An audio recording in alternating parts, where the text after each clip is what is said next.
Greetings. My name is Mokena Makeka, and I'm a principal in Dalberg, based in Cape Town, South Africa. Welcome to today's webinar, where we'll be discussing centering community in philanthropy. The pandemic, racial and global inequalities in the last couple of years have raised questions about neo-colonial power structures and practices in global development and philanthropy. It affects how we act, how we operate, and understand this context. Last year, Dalberg co-hosted a series of conversations alongside Common Future, looking at how funders can support economic and racial justice in the United States. Today, in partnership with Firelight Foundation, we discuss how donors can better empower communities to develop sustainable grant-making and impact in Africa. And in order to facilitate this discussion, I'd like to introduce Dr. Sadaf Shallwani. She's currently the Director of Learning and Evaluation at Firelight Foundation. Most importantly, she's led research on community-driven systems change, and her insights will provide the foundation for what I hope will be a very fruitful discussion for all. Dr. Sadaf, welcome. The floor is yours.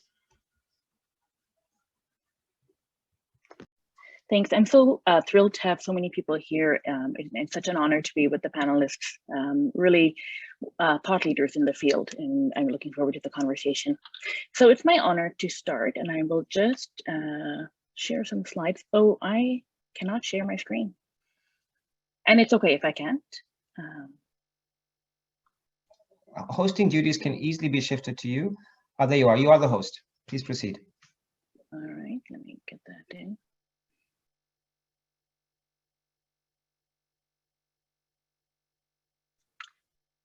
Perfect. So as Mokena mentioned, we're here with these amazing findings that we've gathered over a 3-year process of research and inquiry with our community-based partners in Eastern and Southern Africa. And I want to share today a high-level understanding overview of the process we undertook, our key findings, and sort of the resulting report that we are here to share with everyone.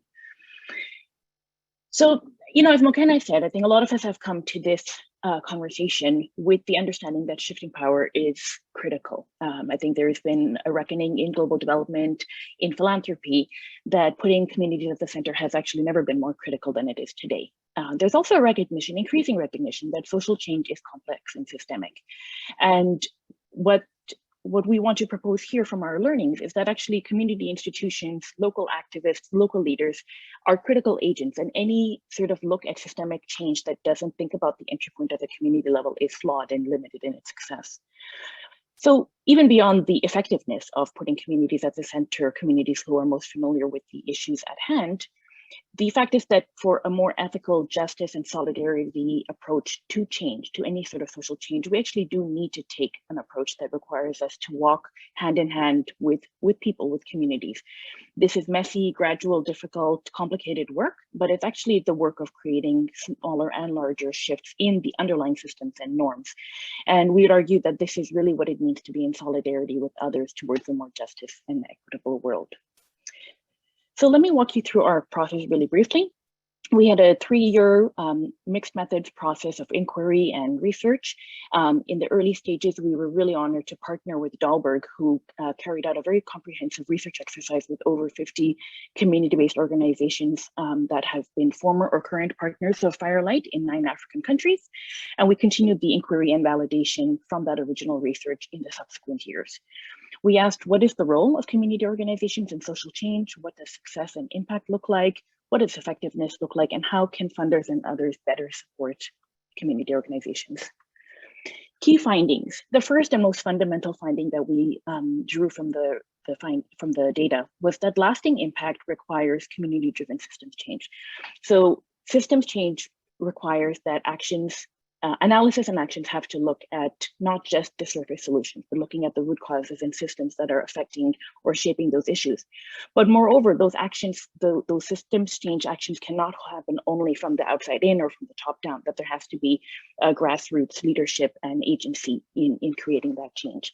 So this is what we're calling community-driven systems change.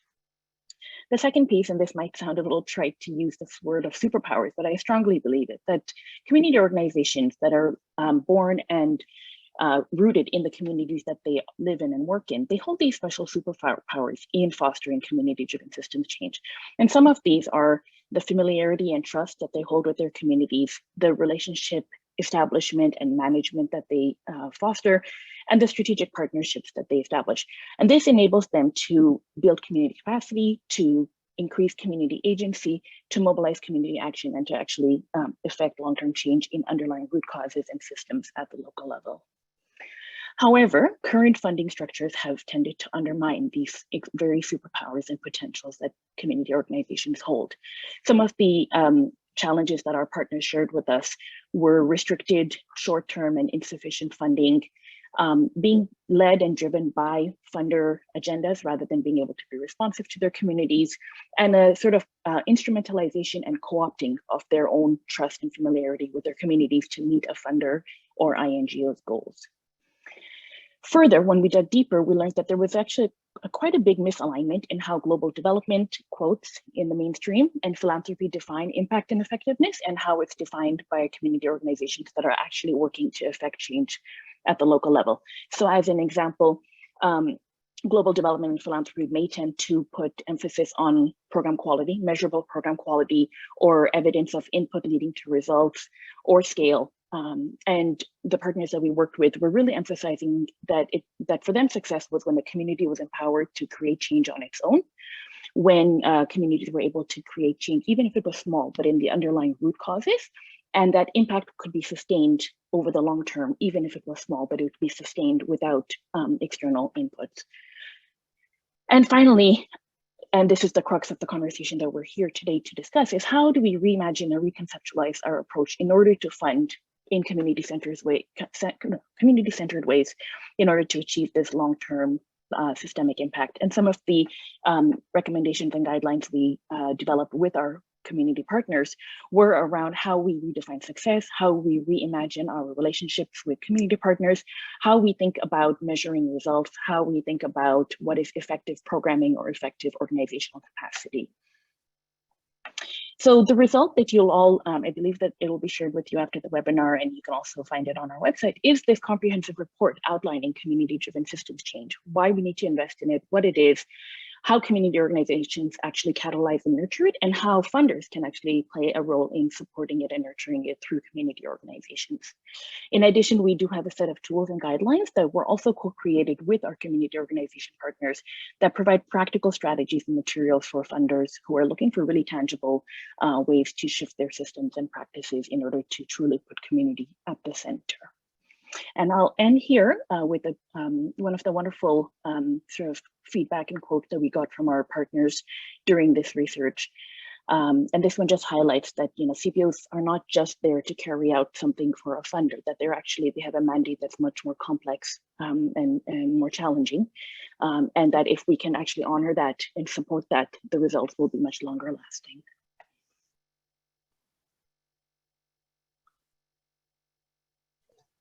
Thank you very much, Dr. Shallwani. That was very, very insightful and very, very well detailed.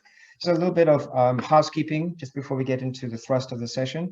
Please note that we will have some hashtags, so please share within your social media. They will be put in terms of in the chat group, so just follow there. Hashtag Shift the Power. There are a couple of others that are there. Also note, we will be having a Q&A session after the panelists have had a robust discussion. We'll be working with our team to pick up questions within the chat group at that specific time. So please no questions until that point. And yes, our first speaker or panelist, unfortunately, will not be able to stay with us throughout the whole session. So we've shifted Degan forward, and will also not be on camera, which is entirely reasonable in this days and age of Zoom fatigue. But let me do a quick introduction before she begins. Degan Ali is the executive director of Adeso, decolonization development movement. She was also the architect of the Grand Bargain movement, which set aside 25% of funding to local organizations, and also a co-founder of Network Empowered Aid Response, or NEAR. She espouses anti-racist principles and believes in engagement in genuine transfer of power and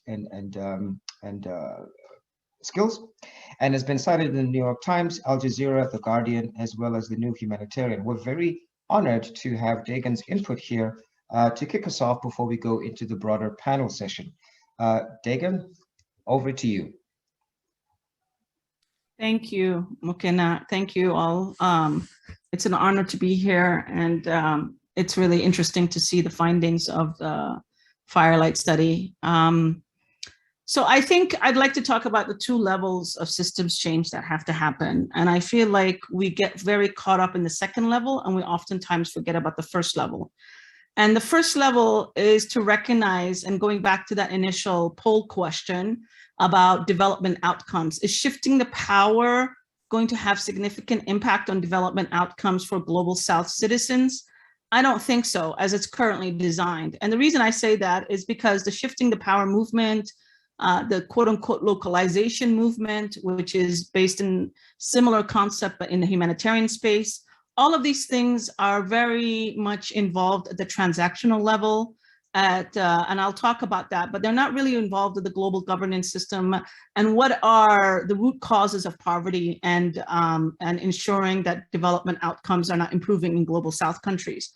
And that's recognized in the neo-colonial and racist historical systems that have been developed, particularly the global governance systems, the systems that ensure trade policies, economic, financial policies still rest in the hands and control of former colonizers and imperialist countries, the global North countries, particularly the OECD donors. So it's really important that we need to recognize that this aid structure of development and humanitarian system is part and parcel of that global architecture that ensures that only 5 countries have veto power in the UN, that ensures that voting power in the World Bank and IMF institutions are heavily still in the hands of the former colonizers, and similarly with the WTO. These are the kinds of systems that ensure and lead to the reasons why Africa is still seen as a source of extraction of raw material, but rather than the producer of, let's say, the major exporters of cocoa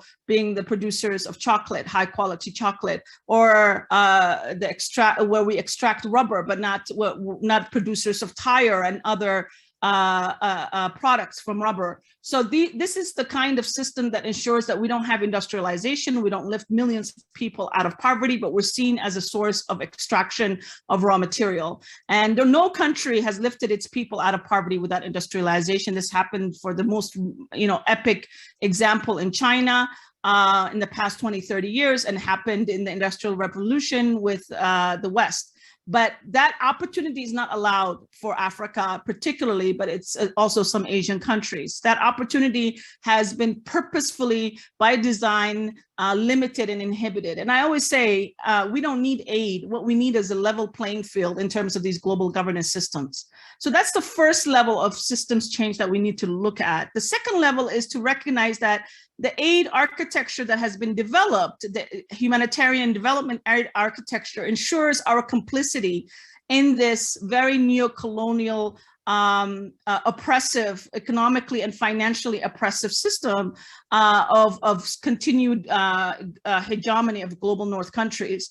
And we are part of that. So when you destroy the food independence and food sovereignty in Malawi post-colonialism, and then they have a food crisis because of a drought, and then because you've destroyed their food sovereignty, you've made sure they don't have any food subsidies for their farmers, you made sure that they don't have any reserves available for their citizens, and you've just completely decimated their ability to be food sovereign.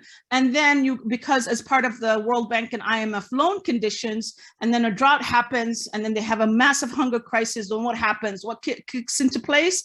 That humanitarian or development architecture where the same countries that are behind that process are the same countries that now fund a UNICEF or a Save the Children or an Oxfam humanitarian nutrition program, or a food security program, or an agricultural resilience program. And this is part of the complicity that I speak about, where we as well as Adeso, as an organization, we've been part and parcel of that system. So it's really important that we recognize that. And within that system, the hegemony of the governments is reflected with the hegemony of their national NGOs. So the Global North INGOs that they fund, that they've subsidized, that they help develop, that they help protect, part of their soft power. That dominance is reflected in how funding flows happen, the financing structures, all the things that came out of the Firelight study, where we are as local organizations in the global South are continue to be treated like second or third class citizens in our own countries, in the development of our own people, where we are not invested in the investment of our institutions. There is no long-term unrestricted funding for our institutions. So we're told that, quote unquote, you're high risk, quote unquote, you can't meet the compliance systems, but at the same time, there's no investment in that compliance system. There's no long-term investment in our institutions, whereas it didn't happen by chance that these INGOs such as Save the Children and Oxfam and Christian Aid and all these big INGOs have developed their back-end compliance system by accident. It's been as a result of long-term investment by their own national governments, their global North governments, who have given them these partnership framework, to given them these massive micro rates in the case of the US. All of these things develop their back-end, develop their ability to be compliant with the rules and regulations of their donors. That opportunity hasn't been presented to global South countries, civil society. So there is a huge marginalization that happens in this architecture. And it's not just the funding flows, it's also decision-making, whether it's the decision-making structures that happen at the national level or decision-making structures at the global level in Geneva and New York, where we're constantly marginalized and we're not part of these forums. We have to have global North institutions, quote unquote, representing us, representing our interests. Let's look at the Grand Bargain. The Grand Bargain is a massive negotiation process between donor countries. But there is no global South representative in that process. It's almost like you're negotiating about how you deliver aid in our countries, but our countries are not even part of it. So the G77, the global South countries, where most of the aid is being implemented, including the civil society from those countries, are not even represented. So they continue to operate in this vacuum, in this very bubble, where we are not even part and parcel. We're not even in the room. We're not even part of the orbit of in the discussions. We're not even part of these processes. So this is the background, I think, where there's systemic there to ensure that we continue to be second-class citizens in our own development and humanitarian outcomes. So this is the backdrop that our colonial history of this architecture, that it's not there by accident, it's there by design. And therefore, if we don't know that history, it's very hard to dismantle it. It's very hard to change it. And it's very much linked to issues of racism. It's not simply done for economic and financial reasons. Obviously, that is important, but it's also done with this idea of we are better. This is the history of colonialism that is embedded in racism, and the justification was hugely based on racism. So let me end there. Thank you. Thank you very much, Degan, for giving us your time. We really hope that we would have had you in the session, but we do respect the challenges of the diary and your other commitments. But I'm super grateful for your contribution, because I think it really begins to ground some of the systemic concerns, or let's call it the structural backdrop to some of the hurdles towards the challenges that we face. I will now pivot into the actual panel session with my colleagues. If you are available, Degan, please stick around for as long as you can. And just a couple of ground rules or etiquette of how we'd like to structure this. The format of this panel really is going to be around a discussion. I've had the pleasure of engaging with most of the panelists for a couple of minutes prior to today. And really, it's about really trying to surface the core issues that are important for the discussion, and the core issues that need to be addressed, both in the short, medium, as well as the long term, but also a bit of an understanding of their own journey, how they've been able to make that sort of transition, if you will, between, let's say, traditional models of power dispensation to much more progressive ones, and how can we, as a collective, through this dialogue, see where can we apply these sort of techniques and thoughts in our own places of operation. So in no particular order, I will do a very, very short description of our wonderful panelists. Patrick Obonyo Very pleased to meet you. Welcome, Patrick. 15 years in the philanthropy and international development space. He's managed multi-million dollar donor grants, currently with IKEA Foundation, and is on the board of Family for Every Child, working with 42 CBOs. He's also an academic, so he brings a lot of grounded expertise in terms of research in this space, and is currently based in the Netherlands.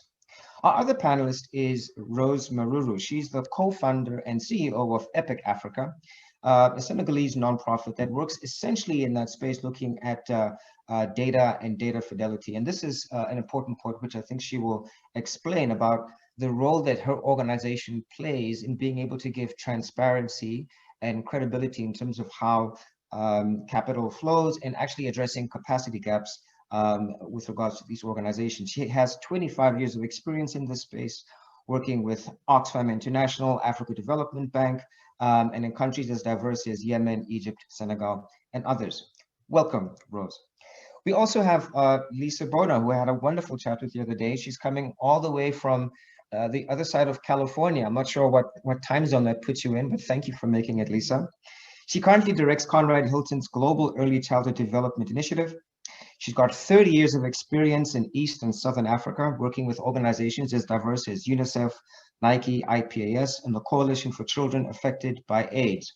One thing I can say to the audience that binds all of these people together is a commitment and a passion and an empathy for the communities in which aid is meant to serve.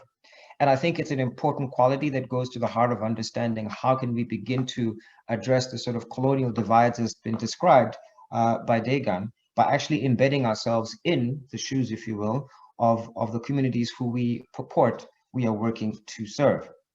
We have about 45 minutes, and the way that I'd like to do this is really to try and ground it through the lens of personal experience.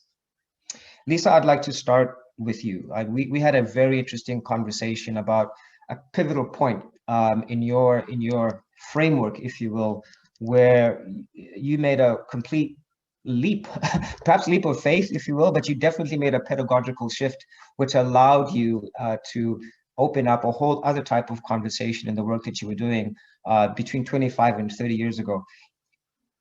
In as brief as sort of synopsis as possible, just 2 minutes, tell us what was that moment and why is that moment still relevant to us today in this discussion? Over to you, Lisa. Thanks, Mokena. It's an honor to be with you all today. Yeah, I mean, it was 30 years ago when I arrived in Ethiopia as an intern with a large INGO and just saw firsthand the bilateral funder wanted us to strengthen the program, a maternal child health program. A Washington-based consultant showed up, I think even to Degan's point, to really justify continued use of food aid. It was a very biased assessment. They were, it was nutritional assessments with very malnourished women.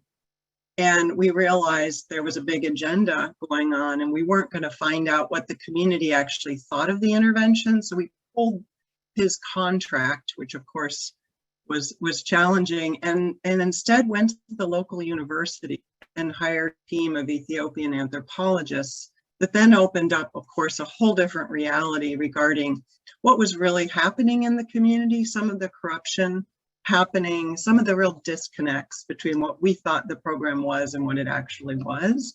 And I think for me, that was a transforming experience that really just opened up my understanding of how important it is to kind of get to the heart of the matter and really talk to wise local people and trying to understand their experiences. It's something I've wanted to do a lot more of during my career, but given all the architecture that we're all, I think, seeking to disrupt, it's very challenging. I think the Firelight Report is a call to action for us all to stay on this journey. Over. Thanks, Mokena. Thank you so much. And if I may add, both for the benefit of the panelists and the audience, it's very important that in order for this dialogue to be as rich as possible, that we are bringing our own personal voices into this narrative. So when we speak, we're not necessarily representing the organizations that we currently work for. And likewise, those of you who might have questions later on, you're not compelled to identify which organization you're representing when you form that question. So this is really about us getting to to core issues, core humanity. And I hope that the panelists take advantage of that to feel that they're not here representing any specific organization per se. Which takes me to my good friend, Patrick. We had also a very good chat. And I was really intrigued by the phrase that you used about strategic philanthropy.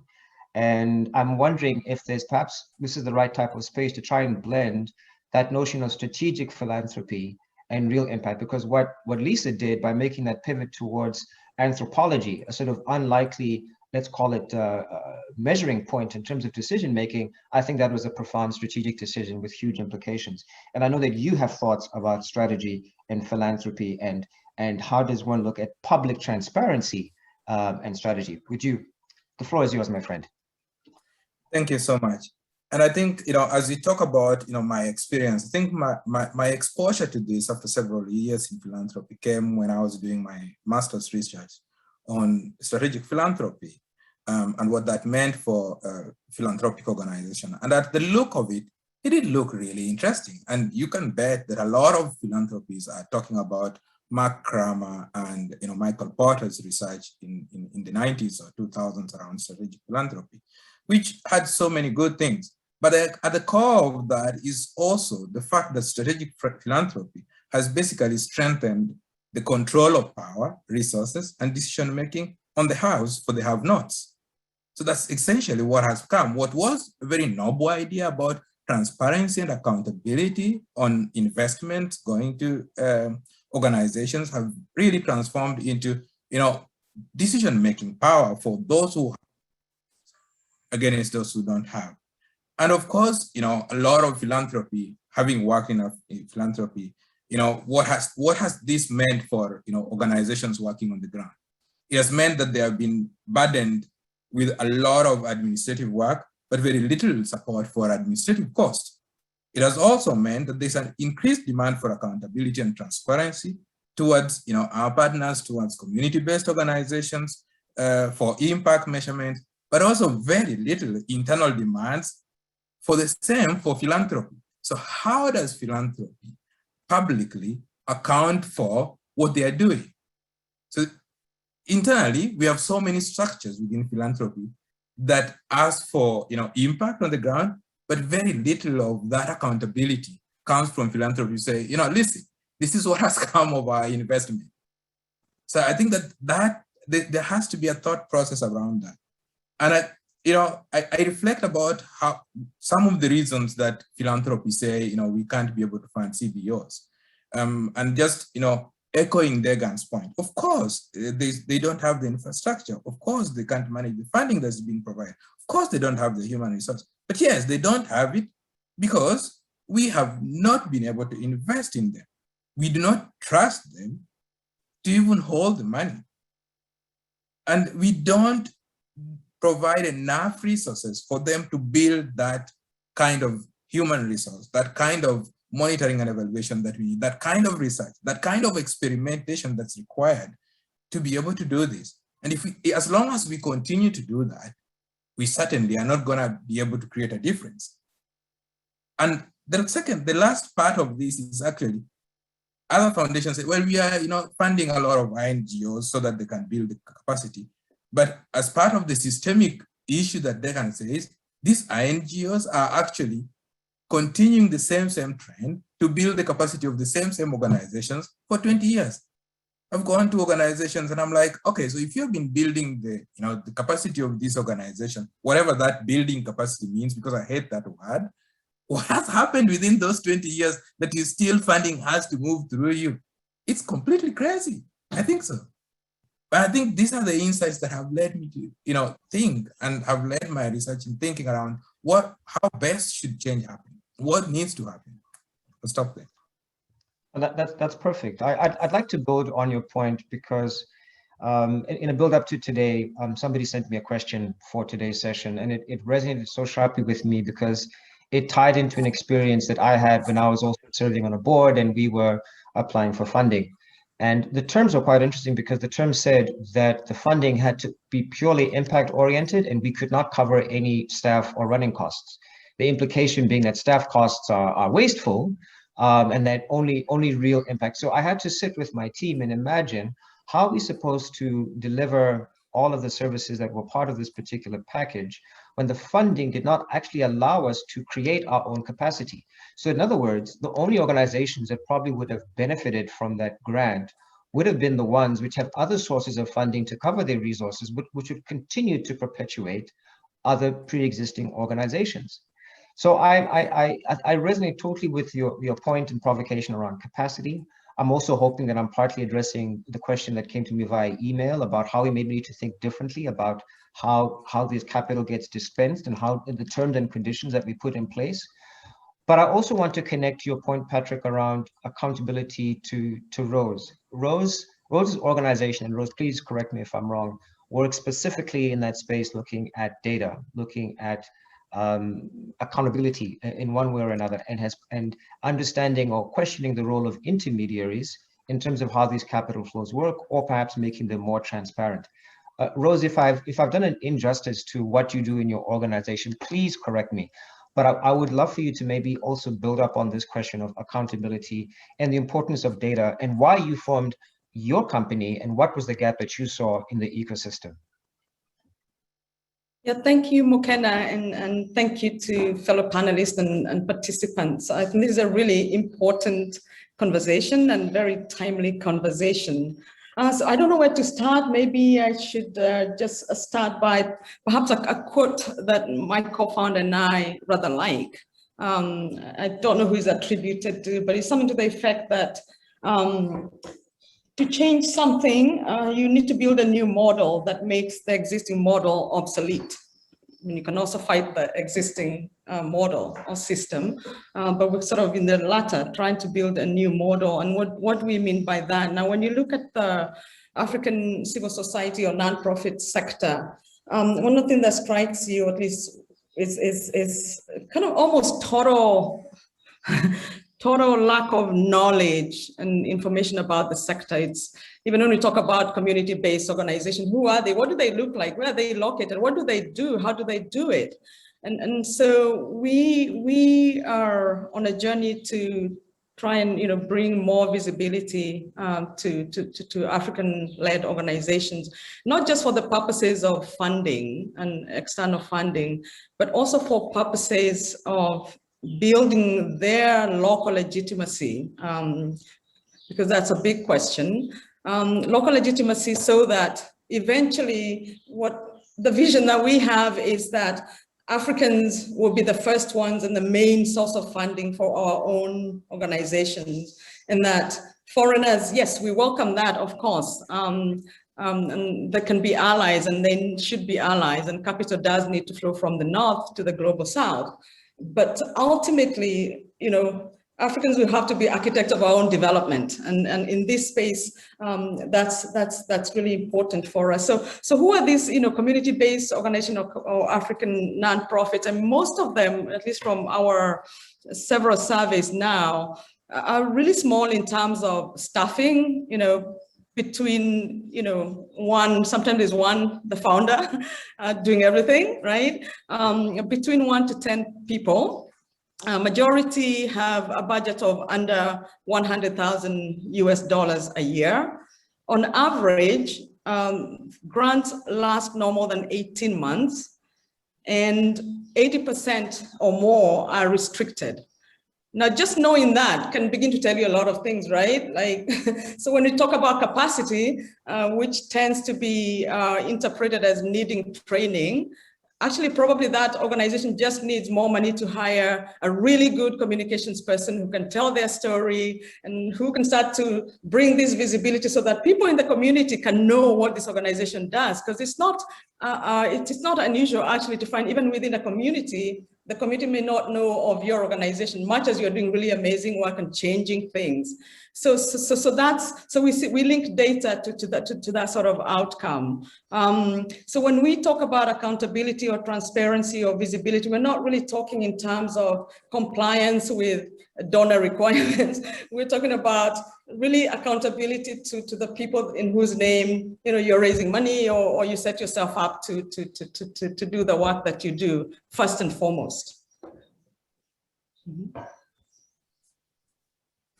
Switching off my mic. That's fantastic and super useful and necessary. You raised I think a very important point, which ties into a conversation that I had with Nicolette, who unfortunately will be unable to join us today. And she spoke quite convincingly about this question of a theory of change and the work that she's been doing on her side in her organization to basically, and I won't mention that organization here just because, you know, she's not here, but essentially what they've been looking at is from their global operations to see how can they increasingly devolve responsibility, agency and decision-making to local actors. And if I look through my notes over here, one thing that really struck me, and Degan, I think you'd appreciate this also, you know, she spoke at length about this question of the sort of cultural hegemony, if you will, that is embedded in some of the discourses around how the capital flows. And one of the pivot point for our conversation was actually quite useful. I started to speak about the ego, right? And we spoke about this notion of charity and giving and how sometimes the ego wants to, you know, in other words, the one who's giving the capital wants to see that capital either being branded or structured in a particular way. So the capital is actually ego driven and is not really driven with the best principles of, let's call it the recipient in mind. So we had a very abstract conversation around this question about how the power needs to shift, not just literally in terms of money changing hands, but the mindset about how do you engage with other parts of the world, other parts of communities, and also the suppression of the ego in order for that to work, which also puts a different lens on this question of accountability and even responsibility, which brings me to your point, Rose, where you said that, you know, eventually Africans should, you know, really seize all of their developmental challenges and be driving and leading this change, if you will. I could be paraphrasing you incorrectly. In terms of that approach, and this is a question open to all colleagues, what therefore is the role for these donors and organizations in light of the fact that ultimately you do want African agency to be able to raise capital, make its own strategic decisions? That's a fundamental point. So strategy, not just being the site of implementation, being able to monitor and evaluate, and being able to have self-sufficiency or sustainability. So what is the role of the donor in that type of ecosystem? Do they support? Do they co-create? And this is open to all of you, including you, Degan. I'm glad that you're still here. Like, let's say that we accept that shifting the power is what is required. What are the typical type of steps? Nicolette said, you know, leave your ego at the door. That was her catchphrase. But I'd love to hear if there are other thoughts from yourselves about this. Lisa? Sure, thanks so much. I think this isn't a zero-sum game, and whoever's listening, whatever type of funder you are, I think strategic grant makers have big roles to play. Like, we all have to take steps on this journey together and row. And so don't make the perfect the enemy of the good.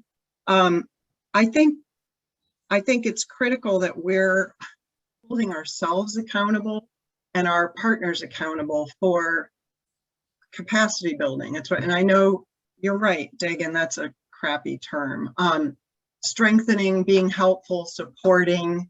We've got to come up with different terms because capacity already exists and we're supporting local assets. But I do think that we have to move beyond lip service and be really serious about what we've got to have direct conversations with local organizations to understand how it's going, how we can be most helpful. We've got to look at our theories of change. I think that came up. I mean, I can share at the Hilton Foundation beginning to track leadership amongst the organizations we fund and our dollars. What percentage of our dollars are going to local organizations? So I think there's so much we can do, but I think that the shift the power bit, there's so, like, the details matter. So that meeting, another meeting in Geneva, right? And it's the same Northern experts. What's our role as funders? We have a lot of influence. you know, to say, well, no, I'm not coming unless X and Y are there. And, you know, Sadaf spoke of barefoot soldiers, you know, from barefoot soldiers to the experts, people we need to learn from. So how are we positioning them on our websites, in our convenings, in our publications? I just accept that as funders, we've got a huge role to play and a lot of opportunity. Thank you, Lisa. Could you also, whilst you have the floor, I noticed that you worked on outside-in programs. For some of the people in the audience who might not know what that is, could you give a bit of an explanation of what an outside-in program is and why that might be a useful way of tackling some of these issues?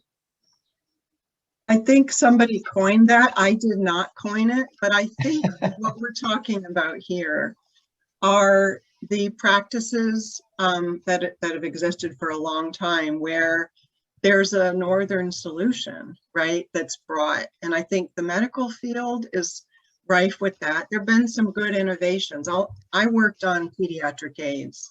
So that's a good example where we learned how to disrupt vertical transmission with pregnant women from a randomized controlled trial in Uganda, right? So those of us involved in HIV remember nevirapine, but I think we learned in that process how important it was to involve communities. And I think a lot of work is outside in. It comes from, you know, what's an innovation, who develops it.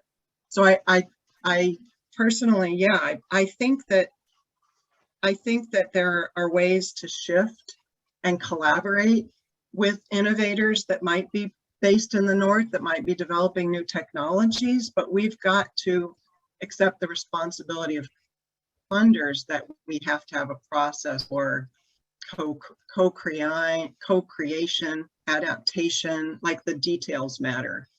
Hope I didn't dodge that question, but no, yeah, it was a perfect answer. It was a perfect right? answer. Outside in, yeah. Outside in. No, I really enjoy the explanation. I think what's nice about it, it actually is a wonderful segue to Sadaf. I know that Sadaf, you've made your contribution, but I think this phrase, you know, community-driven systems change, and what does that look like? I think the intersection between that and the explanation just by Lisa could be quite interesting. What makes a community-driven systems change model different to a typical one? I mean, I'm sure it might be, there's a lot that you could mention, but just in a nutshell, you know, what are the sort of key attributes or features that we need to look for or to recognize or to target in a community-driven systems change model? Yeah, I think it's essentially those two dimensions, the community-driven and the systems change at all layers, right? So when you're looking at capacity strengthening, or you're looking at evaluation, or you're looking at grant making, or you're looking at transparency and accountability, the question is, how is the community put in the driver's seat, and how is the community supported with the time, the resources, and the trust to actually enact change on those longer term systemic causes, the root causes. I think the one thing I would add is that there's a fundamental sort of set of values that underlie community-driven systems change, and I just want to highlight them here because I think they're actually the shifting point. The tangible ways in which you do it can vary, but for me, the fundamental shifting point is switching from a model of aid or charity to a model of justice and solidarity. So in charity and aid, it's about who the donor thinks is worthy. It's about being accountable to the donor, that the donor's money has been well spent, and there is this sort of this hierarchy of power. And what justice and solidarity for me represents is that we recognize that we are all, as humanity, just suffering from this inequity and from this injustice in the world. And if we do want to achieve a world that is socially just, in which we are all equal and we can live dignified lives, then we have to operate in solidarity with one another. And that means walking side by side. That means listening to each other, being humble, making mistakes and getting better, and respecting each other, and co-creating, and having the sort of flexibility to adapt and learn as we go. So for me, that's the fundamental first step, is starting to really unpack the values that are underlying our work and then moving forward from there. Mokena, I just want to pick up the solidarity conversation, because we talk about international development as a global solidarity. But how is it a global solidarity when there are only a few people sitting on the table, when there are few people deciding on the strategy, when there are few people deciding on the things? And I think that this is an opportunity here to think about to really rethink and remodel what strategic philanthropy really means for global solidarity today in the 21st century. And it's not just, the work of, Mark Grama in the complex, rethinking strategy in the complex times. Let's talk about monitoring evaluation. I think there are pieces here that philanthropy, their role, can really think about their role creatively. And I have a few points that I think needs to start to sink in. One is, what Lisa has talked about around the intrinsic motivation and desire to achieve, global solidarity. And that comes from philanthropy leaders to really say, we want to see a change. We want to drive that change. We want to be in the seat of driving that change. I think that right now there's a lot of talk around shift the power, but there's a less commitment to do that. I can take an example of one of the ones that just happened last week, which is Mackenzie Scott deciding, I'm going to give money here, and you decide how you want to do it. I'm not going to tell you how you want to do it. You've been doing great work. Here's the money to do it. Hey, how many philanthropies are ready to actually take that first step? You just say, here is the money. Do what you are doing best. So I think that there's so much that needs to be rethought philanthropy and the role of philanthropy in driving global solidarity. And it starts with thinking about, who are you engaging in your strategic conversations? So who are you bringing in to talk about strategy and the needs that you want to address? Is it the same people you dine with, you talk with? Or are you actually engaging the right voices of CBO partners, of communities down on the ground, to really understand what their needs are and how you can address those needs, or how you can work with them to address those needs? So it starts from that conversation. It goes to the second piece about, how are your governance systems organized? How are your boards? How are your human resources organized? Who sits there? Who makes those decisions? Because when we make decisions, they're influenced by our experiences in daily life. How I understand climate change here in the Netherlands and what is being done is completely different with how somebody in rural Namibia understands climate change and how it affects them. And therefore, it's a question of, who are the human resources that you work with? Who sits in your governance? And it's about having a global solidarity, making sure that that human resource and that governance is representative of what you call global solidarity. Otherwise, it's just a single solidarity. And I think the other thing that really needs to think is start to shift about programming approach. So how do you approach a programming approach that is more inclusive, that's more collaborative than demanding? And I think these are three critical things that, philanthropy really need to start thinking about what their role is in driving this sort of, basic principle around global solidarity. Yeah. Mokena, can I add to that? Yeah. This just brings to mind also just some ideas that I think I had jotted down. When I think of philanthropy and civil society or the nonprofit, ostensibly these are two groups that are headed, we think, theoretically in the same direction, right? So you'd imagine they'll be talking to each other, but it's amazing how there are very, very few conversations beyond, say, around a grant that happens. In fact, there's almost a rule that the two never meet. So funders have their own fora and civil society has their own fora. And there's almost kind of it's a very fraught relationship. There's almost like some antagonism. And I think if we're really, seriously going to shift how we think and how we relate to each other, I think it also has to involve creating spaces where conversations between nonprofits and their funders begin to happen around these issues, exactly around these issues, with no defensiveness, with no, just a safe space to begin to surface some of these issues. But I think for me, the other principles that I think would be important is maybe to go back to, some of us who've been in this space for a while, we've seen language come and go and new language come, but it's the same practices. So, there's a time we talked about holistic development, that you look at community, there's no silver bullet magic that you just do education and you really target very, very sharply and that's going to solve everything. No, it's economics, it's sociology, it's the whole thing. That's how, and that's sort of starting with the human being, like it's kind of human-centered sort of development, and we're doing this to improve people's lives. And what do people need? They need all these things: education, health. So if it's, you know, an education program, if you're a parent, when you think of your child, you want your child to grow into a successful individual and community member. What does that take? It takes health, it takes nutrition, it takes all of these things. So I think it's also a call for funders and also, you know, for more connection and more sort of less of the siloing.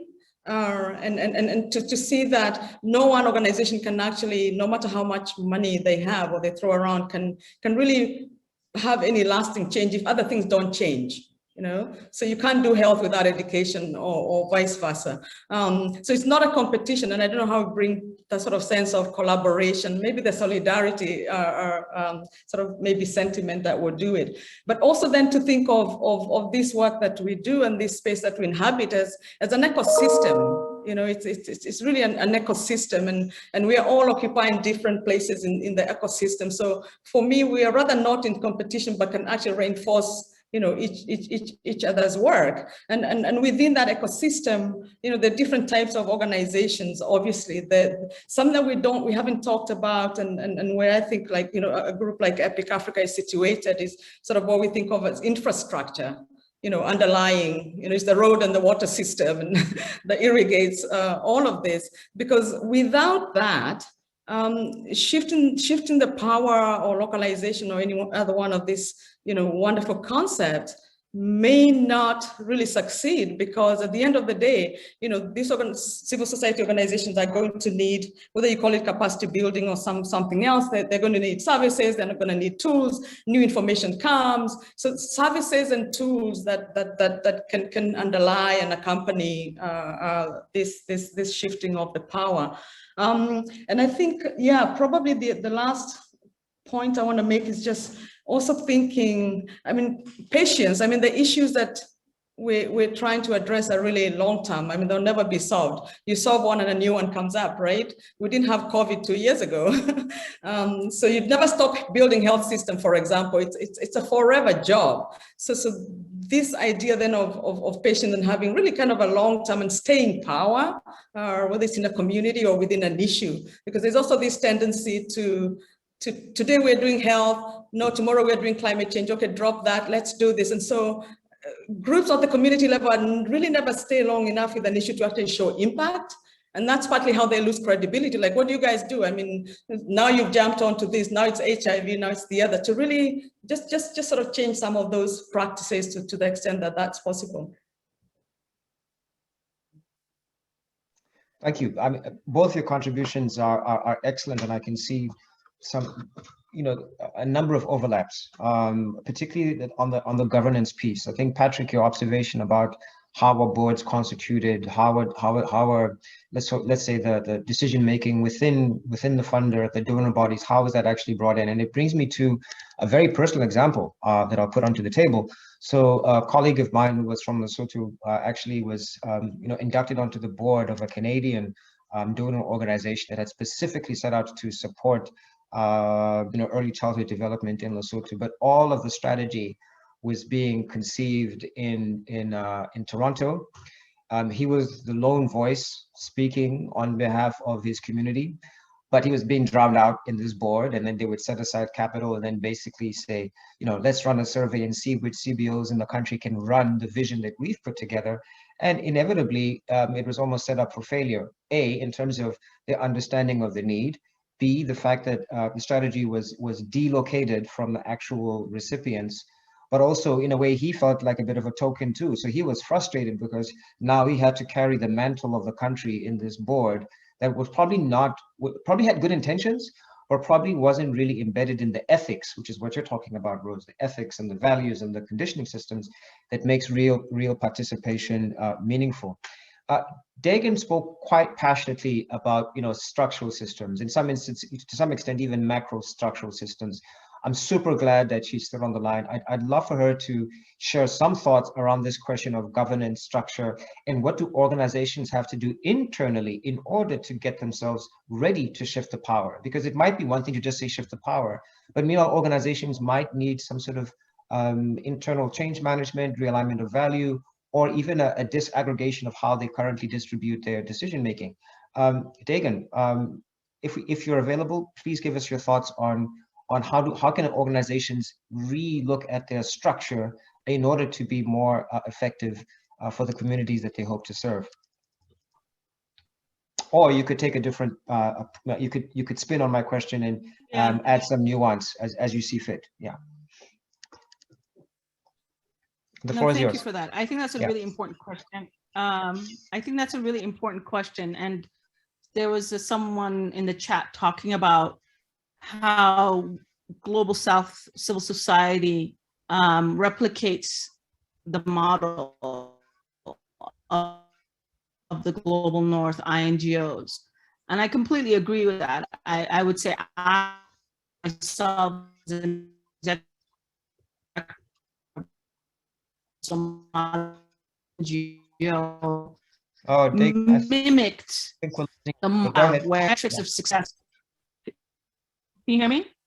I can hear, yeah, you're fading in and out. So maybe what might help is try and compress your comment or statement as quickly as possible, just so that the data is on your side. Yeah. Yeah, sorry, my Wi-Fi is not so good. So I think the metrics of success of INGOs is that the bigger you are, the better you are. The more income you have, the more countries you plant your flag. Every CEO is evaluated by his or her board based on those metrics. Did you respond to a crisis? Did you open an office? It's basically very colonial. Where have you planted your flag as an INGO? How much income have you brought in? You know, and we have, as local organizations, we have bought into that metrics, and we believe that our success as executive directors of small civil society is growth as well. The bigger we become, the more national we become, the more income we have and all of that. So two things. One, I think that metrics of success needs to be reevaluated both for Global South as well as for Global North. You cannot be an organization that works in justice and solidarity, and all you're thinking about is income and growth and taking market share and visibility for yourself instead of your partners. When a Guardian reporter comes out to talk about your Ebola response in Liberia, you don't feature your local partners, you only feature yourself and how great you're doing. You know, this very egotistical operating where everything is centered around you, where that we cannot have impact on children without our engagement in the sector. Like our engagement in the sector is what's going to help girls succeed, is what's going to help children succeed. Like that's a very narcissistic way of thinking. And that's how that international model exists. And that's what it also permeates to local organizations. And we need to start thinking differently. Like one of the major pivots we did as Adeso is we said, bigger is not better. We shrunk in income, we shrunk in size, and we said what we need to be thinking about is financial independence. How do we do the systems change, the advocacy work, you know, biting the hands that feeds you, and talking to donors in a very honest way and calling them out for racism, for colonialism, and all of these things without having that income that gives you that ability to do that, the financial independence. And that's the path that we have taken, and being more viable economically, not having a big structure, but having a more smaller, nimble staff, an office, and all of these things. So I think that's one of the major shifts that needs to happen with civil society is we need to decolonize our minds as leaders and think that the international global north, not international, we are international too, but the European Western model of success is not what is the right way to have impact on our communities. Thank you. Lots of insights there in terms of the sort of importance of self-reflection. I would be the great takeaway in terms of the existing power dynamics and how to be critical in terms of ensuring that in your assessment of these sorts of power dynamics, of which you said, where are the best ways that you can actually intervene, be more inclusive, share power, but also reflect on some of the systemic implications of one's positioning. I'd like to pivot a little bit back to Rose. You know, Rose, in the last chat, you know, you you spoke about the impact of COVID-19 on entrepreneurs. Now, one might argue, what does it have to do with the topic today? But I think your point about long-term investment and systemic change. I mean, this point about one moment you invest in one sort of activity, something else comes up, because particularly with COVID-19, I know some people working in the HIV ECD space, and they said now there's a whole different competition for resources because now COVID is taking capital away. Meanwhile, HIV is still a problem. Meanwhile, TB is still a problem. Meanwhile, ECD is still a problem. And this point about being relevant so that donors are being effective in the place of greatest need. But how do you balance that with this excellent observation that you made that some of these changes require consistency, effort, patience, and not being fickle, not jumping to the latest crisis to some extent, but actually being quite precise about what one needs to do? I don't have the answer, but I'd love to know if you could give us some sharings, some thoughts rather, on the work that you've done looking at the impact of COVID-19 on entrepreneurs, and how does that tie into your earlier critique of, how could I call it, inconsistent investment or lack of strategic long-term planning in terms of how some funders and some donors interact with their communities, if that's something that you could tackle. Yeah, thanks. So last year, we, EPIC Africa, working with our South Africa-based partner at African NGOs, conducted a survey on the impact of COVID-19 on African civil society organizations, not entrepreneurs. Well, they're social entrepreneurs, I guess you could call them that. And what led to that survey was just, what we were seeing, that we conducted it 2 months into the pandemic.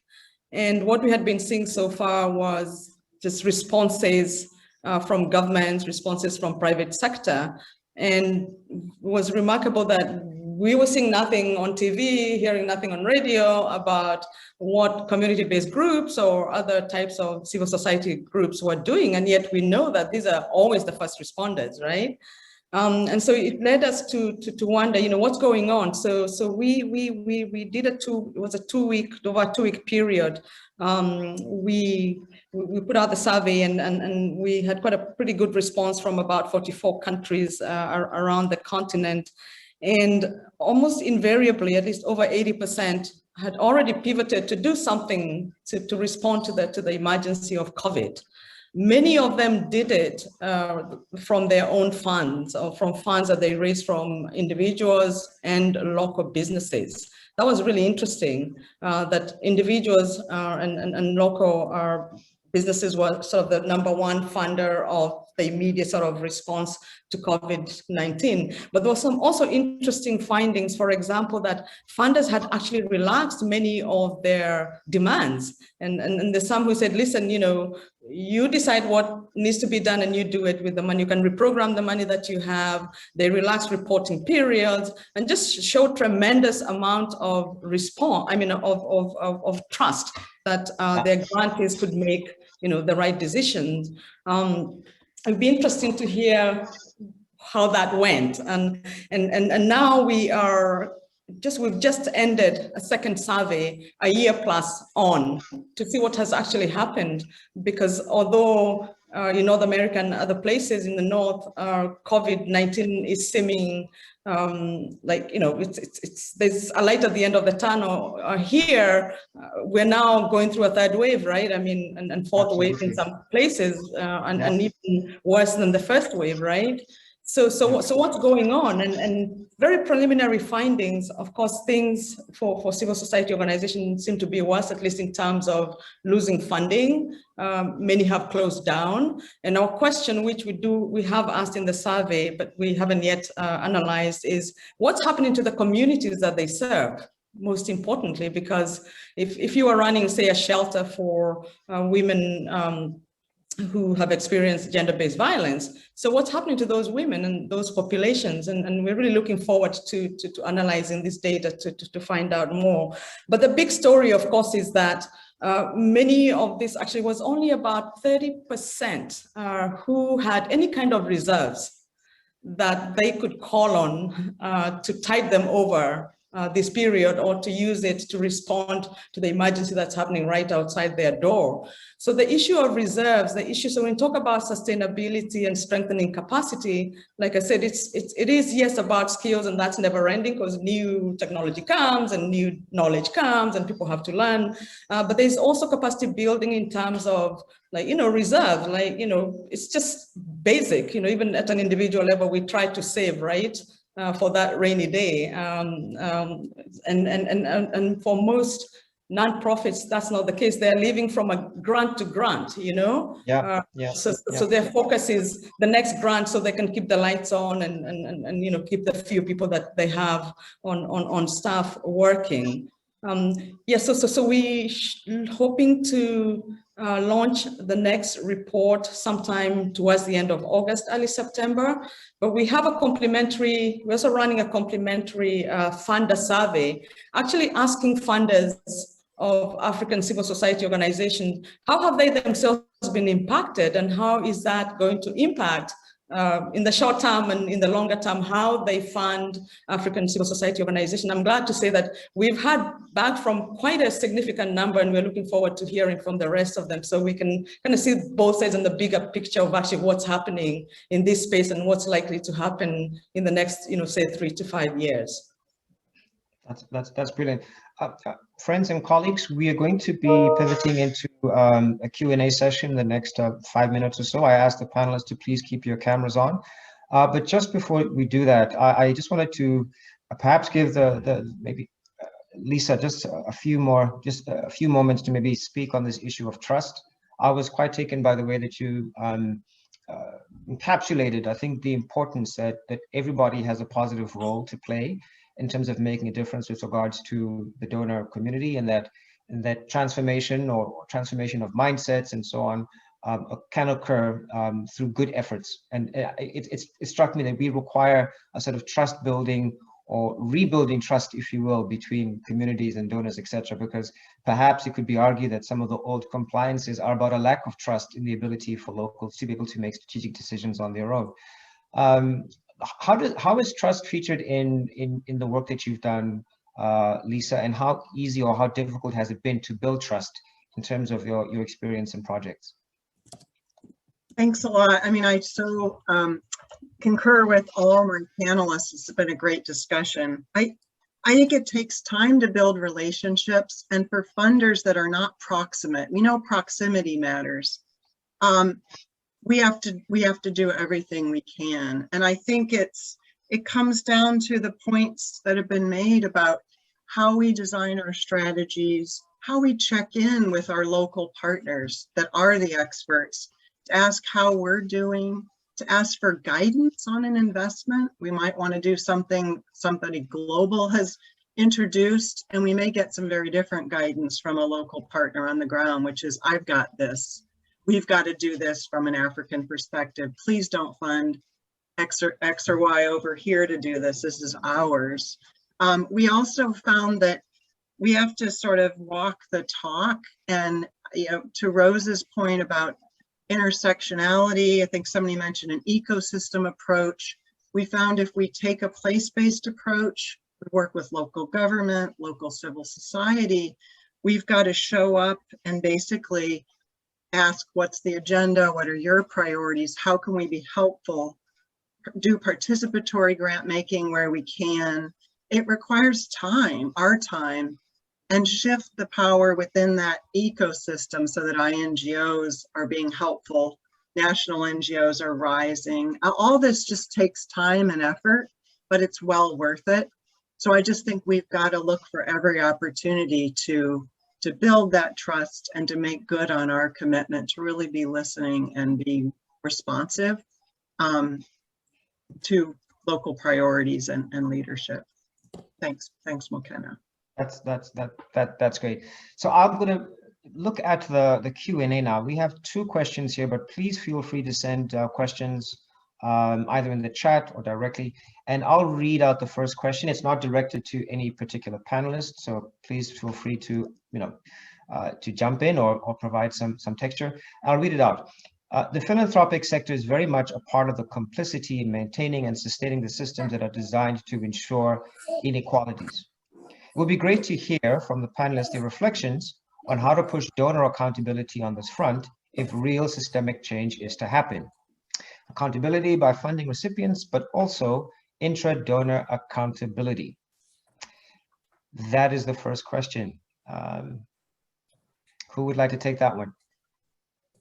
Patrick, shoot. Well, I think there are actually two questions around accountability. Somebody also asked, what does donor accountability look like without government intervention or whatever? So I think the first thing around accountability, there are two facets to it. The first, and I think this is the nice piece around the strategic philanthropy piece, because the argument for strategic philanthropy was that some of the money that philanthropists are spending actually belong to all of us, and therefore they need to be accountable to all of us. So being accountable to all of us means that you don't only tell us how much you're spending to create a better world, but also how that is creating a better world. We know that philanthropy is probably only 5% of the international aid, but what is their contribution? Can they say this is actually what we have been able to achieve by this? It goes to the conversation about altruism. It's not about saying so that you feel good about yourself. It's also saying to see that there's actually a change that has happened in the community.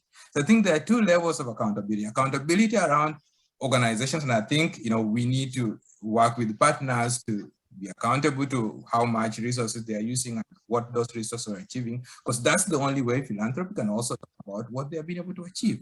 So the one layer is around, okay, how much resources in the way you describe your results, for example, for community organization, what have you been able to achieve? And how does that relate to what we do, and what can we talk about as a philanthropy that this is actually what we've been able to achieve? And I'm afraid that, if you put this question to philanthropists, there's very few that can actually say meaningfully, this is essentially what we have been able to achieve with our 10 billion, 1 billion, 1 million, whatever it is. So I think there's two layers of accountability. Philanthropy themselves being accountable to themselves and to the public around how those resources have been used and what change has actually happened to the community. So that's one thing. The second accountability is around sharing failures and success. The challenge of the philanthropic sector is that we build a strategy and then we sort of have the dog wagging the tail. We want to prove that that strategy works, and therefore we want to create all these criteria so that it works. Yes, sometimes it doesn't work and there's so many failures, but we talk about failures. A culture of failures allows for success as well. So we need to talk about both success and failure and accept that things didn't work. That is the only way we encourage our local CBOs to be able to be accountable to themselves. So we have to be accountable from ourselves and be able to talk as much about the success as we talk about the failures that we experience. I'll stop there because I want to talk about other financial accountability, but I'll stop. Please don't lose that thought. I just want to do a round robin with the other panelists and then we'll come back. Patrick, if you don't mind keeping your camera on, but if it's a challenge, I do understand. No, I do have kids in the room, so they are also contributing to the conversation. I like it. It's human. It's real. That's what we are. Any of my fellow panelists, would they like to also tackle that question from a different point of view or build on what Patrick has just said? I'd love to add that, I think there was a little bit of reflection earlier around the internal structures or internal changes we need to make. And I think that there's, a wealth of evidence that has shown that we tend to be more comfortable and familiar, and we tend to trust people who look like us. So there's already an implicit bias around race and class in how foundations are made up versus Global South civil society organizations. And so I would actually say that one of the first steps we need to try to do is build that diversity within foundation boards, foundations executives, and foundation staffing. So then that can actually start the process of both engaging across these foundation civil society boundaries, sort of really throw into question the biases and assumptions we make around who we trust and who we find risky, and start moving us gradually towards, I think, greater accountability within the fund. Like right now, if the funding space is so homogenous, then it's really hard to have that accountability because there's a few minority people trying to speak up.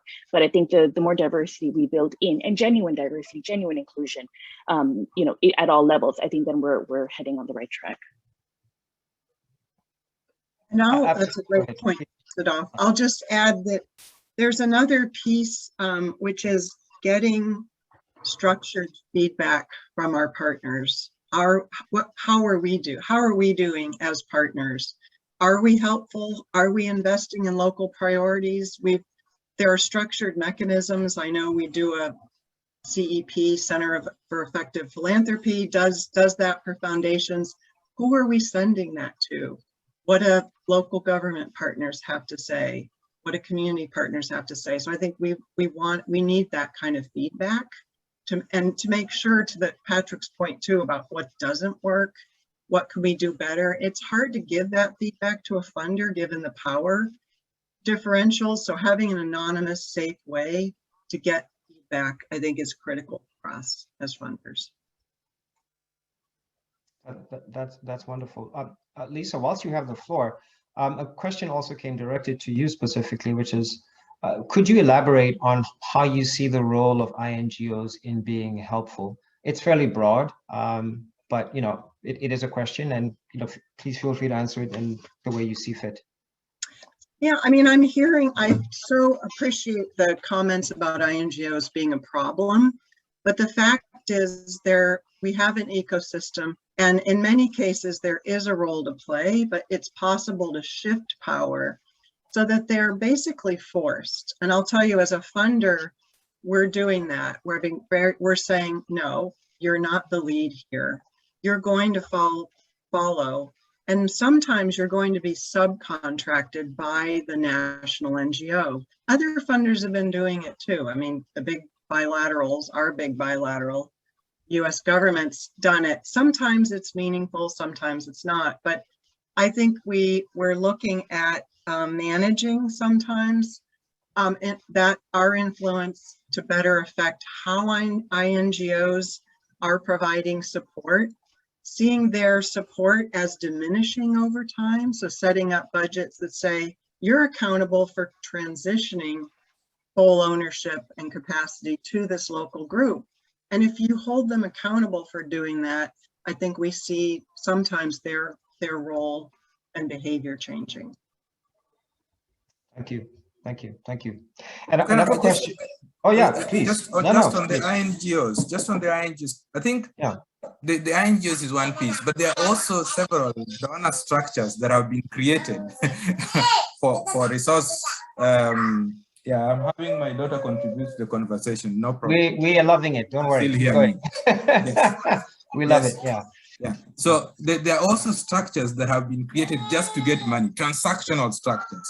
We're building we're building this that have no essence to building capacity of local organizations or to making them independent, except getting money through to the last person. I think we have to make these structures and really build, as Rose said, long-term partnerships or long-term collaborative partnerships that is reflective of what we want to achieve.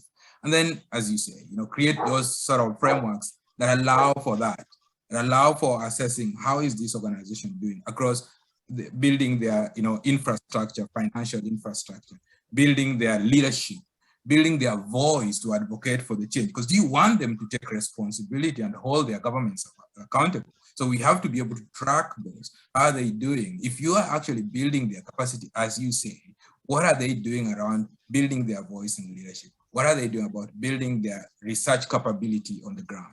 What are they doing about building their monitoring and evaluation and frameworks to be able to do this? All that.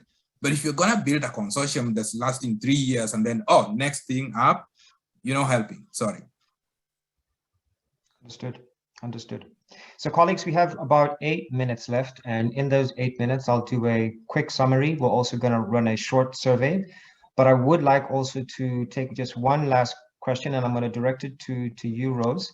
A question has been raised here about how do we mobilize more African-grown businesses to support Africa's development? The point is made that there are a number of billionaires and other sources of capital on the continent. And I'm pivoting the question to you in particular, given your experience, having lived and worked in New York, coming back to the continent and essentially setting up a business, which in itself is quite entrepreneurial. What would you say to that person who's saying, how do we mobilize African talent to make to make more of an impact from a developmental space, and what is the role of existing businesses? Perhaps you could give us some reflection in terms of your particular company and how it came to be what it is. If the question is, if I understand the question is asking about how local businesses, it's really like local philanthropy, right? And I don't have an answer. I don't know, but I think it needs to start with this whole idea of, I don't know how to put it correctly. It's not quite legitimacy, but I think the work that much of our sector, much of the civil society sector does in Africa is really invisible, even to ourselves. And so usually when you ask, randomly, someone, what do you think of, civil society? There are all kinds of, you're the people who are always traveling, you drive big cars, you always go to meetings. So there's a lot of, kind of misconceptions about what we do. And your average African, or maybe not even average, often doesn't know that the freedoms that we enjoy today were actually the result of civic action, individuals and organizations that fought for these things. Whether it's freedom of expression, the right to vote, etc. So being able to, I think we need to start telling our stories better. We need to start bringing this visibility and creating those connections so that local businesses can actually begin to understand that, listen, actually, we should be supporting organizations that are pushing for the rule of law and democracy, because our business would do better in that kind of condition.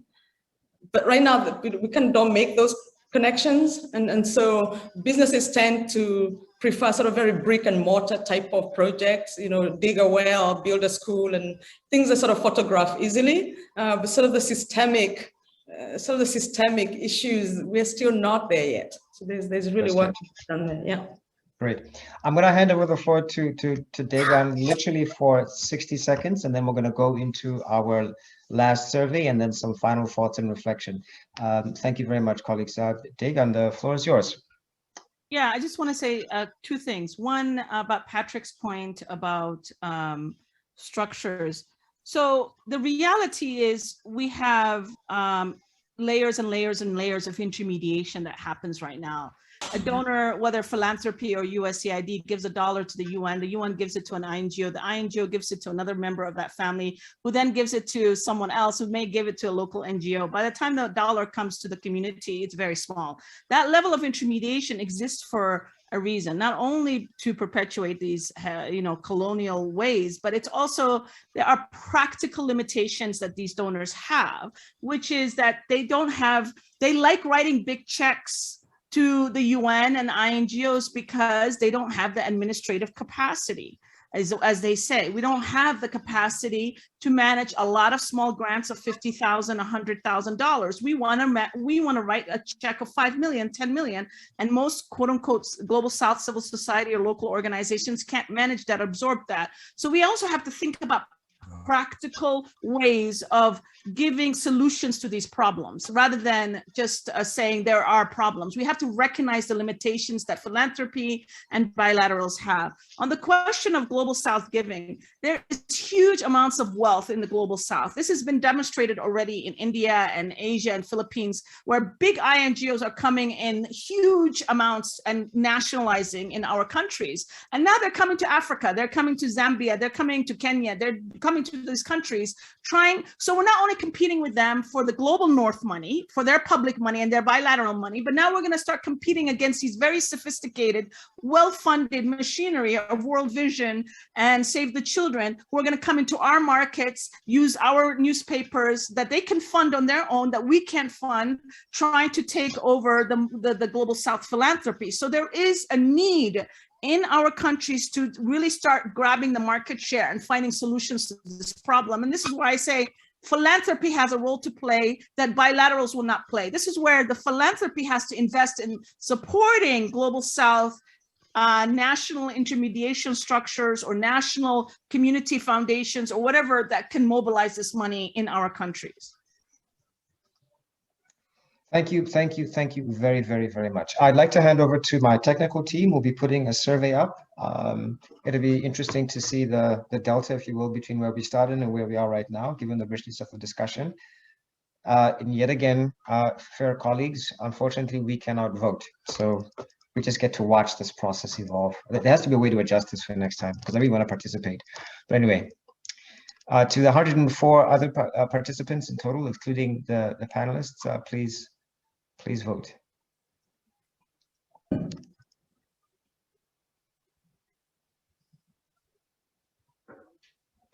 I'll give it about 30 seconds. Dead silence is also okay on Zoom for one, as long as it's not for too long.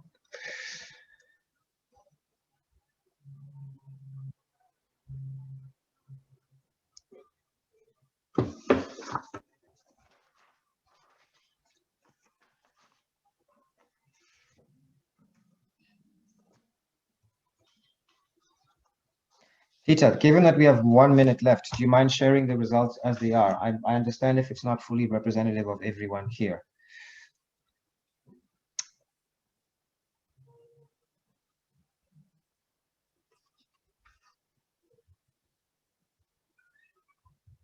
Okay. What do you believe will better equip institutions to shift power, multiple choice, leadership buy-in, more connections with CBOs, quite strongly, financial resources and better data analysis, almost at par. A second question, what will help your organization affect this change? Interesting distribution there, almost one-third relationship between peer learning opportunities and strategic advisory and analysis services, and 50% training focused on internal culture change. That's quite an interesting point. Well, change starts at the home, as they would say. And then, of course, there's other. We only have, well, we're up at time, colleagues, and I'm very respectful of everybody who's taken the time out to both to be here and to participate in the conversation. I want to thank the panel for their time prior to today, engaging with me, sharing their narratives and story, but also creating the space for quite a robust conversation that took us across the world and across time in terms of understanding how we can do better in this space. In closing, all I want to say is that on behalf of Dalberg and to an extent the Firelight Foundation, thank you for attending this dialogue and this discussion. We hope that it's the beginning of a different type of relationship between donors and their communities, but and also to hear the urgency in the voice of all the participants here, that there's an opportunity for genuine engagement, genuine growth, genuine development, and a shifting of power that gives dignity to the beneficiaries of the capital, but also allows for a much more robust understanding of accountability, both within organizations and outside of it.